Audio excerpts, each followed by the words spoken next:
Okay, let's dive into this.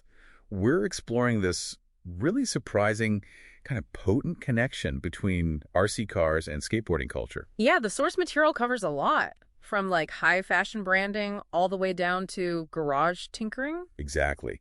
And our goal here is just to quickly pull out that, cultural DNA for you. What makes these two worlds click together so well? And we really have to kick off with what people call the blockhead anomaly. It's kind of confusing at first glance. Right. So you look up Blockhead Skateboards and you find Dave Berghold, 1985, Northern California garage brand, super gritty, bold graphics, pure 80s skate vibe. But then you stumble across Blockhead Motors. That's founded by Jun Watabe, a Japanese graphic designer. And they do these amazing premium vintage RC kits and parts. And they share the name, basically the same font, a very similar aesthetic. So you naturally think, oh, it's going to be the same brand, right? Or maybe some long-running collaboration. But nope. Turns out they're totally separate, independent companies. The founders didn't even know each other initially. Which is wild. But the takeaway really is that the confusion itself kind of proves there's this powerful shared spiritual link. People felt the connection because it was drawing on the same stuff. What stuff specifically? Well, it's how that link showed up. The U.S. skate brand was like born from that 80s DIY counterculture, raw. Whereas the Japanese RC brand, Blockhead Motors, it's more of a really polished, design-focused homage to that same era. Ah, so one is the thing, the other's about the thing. But both tapping into that potent, analog garage workshop style. Nostalgia is key. Totally. And that nostalgia is what fuels this whole Restomod movement in RC, which Watanabe and Blockhead Motors really champion. Right, Restomod. So normally if you're restoring an old RC car, you want it exactly like it was, right? Box art perfect. Yeah, historical accuracy is usually the goal. But Restomod kind of flips that. It's not about pure history. What's it about then? It's more about engineering an idealized feeling. Yeah. Using modern techniques or parts to make the model look and feel the way you wished it could have been back in the day. Oh, interesting. Like fixing the frustrations you had as a kid. Exactly. Like their Tamiya Wild One collaboration. The body shell comes pre-cut, pre-painted, this beautiful light blue.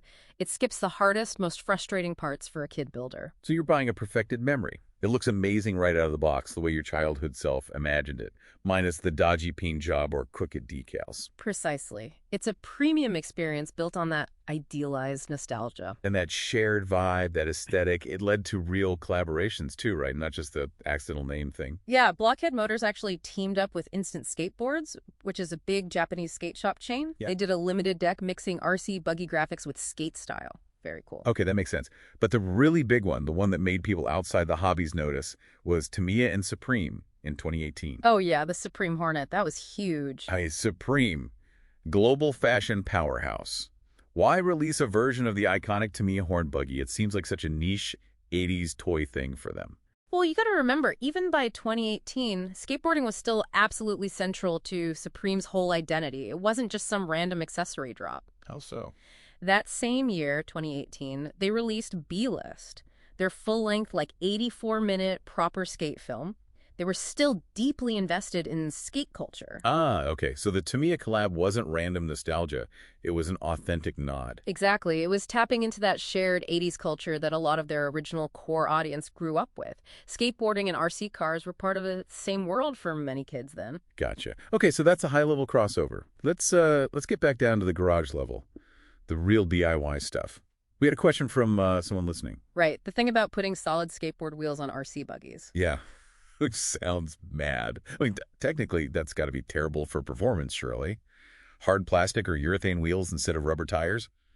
No grip? Oh, for conventional performance. Yeah, absolutely 0 sense. You lose nearly all your traction. Plus, skateboard wheels are heavy. The weight, the rotational mass, it would just shred your car's drivetrain. Motors, gears, axles. Gone. So why? Is it purely an aesthetic thing? Just looks cool? Not entirely. It ties into the whole basher ethos in RC. Here? Yeah, the subculture that's not about racing on track. It's about raw power, crazy speeds, big jumps, stunts.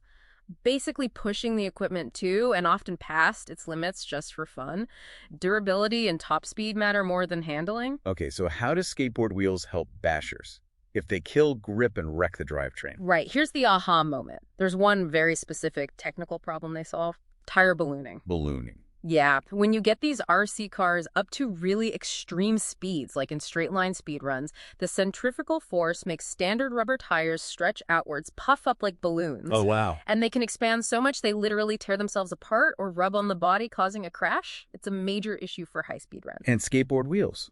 They don't balloon. They're solid, rigid urethane. So for that very specific goal, hitting the absolute maximum possible top speed in a straight line without the tires self-destructing this otherwise terrible modification becomes the perfect hyper-specialized fix. That is brilliant. It totally makes sense in that specific, slightly crazy context. Exactly. It's pure basher logic. Problem. Find a weird solution, even if it breaks other things. So wrapping this up then, this enduring link, whether it's the accidental blockhead connection, the high fashion Supreme collab, or this weird skateboard wheel trick.